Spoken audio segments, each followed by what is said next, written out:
বিশ্বনবী পাগলের মতো একবার হাউজে কাউসারে যাবেন, একবার সিরাতে যাবেন, একবার পুলসিরাতের দিকে, একবার হাউজে কাউসারের দিকে পাগলের মতো দৌড়াতে থাকবেন।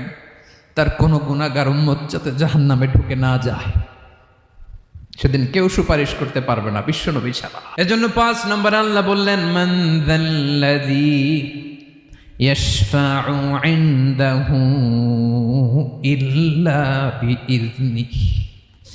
কার সাহস আছে, কার এত বড় বুকের পাটা কিয়ামতের কঠিন দিন আল্লাহর সামনে দাঁড়িয়ে সুপারিশ করবে? কারো ক্ষমতা নাই, কারো ক্ষমতা নাই।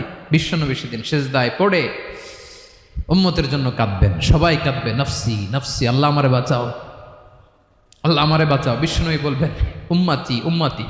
বিশ্বনবী আমার জন্য কাঁদবেন, আপনার জন্য কাঁদবেন, আমাদের জন্য সেদিন কেঁদে কেঁদে জাহান্নামের দরজায় দাঁড়িয়ে আমাদেরকে টেনে টেনে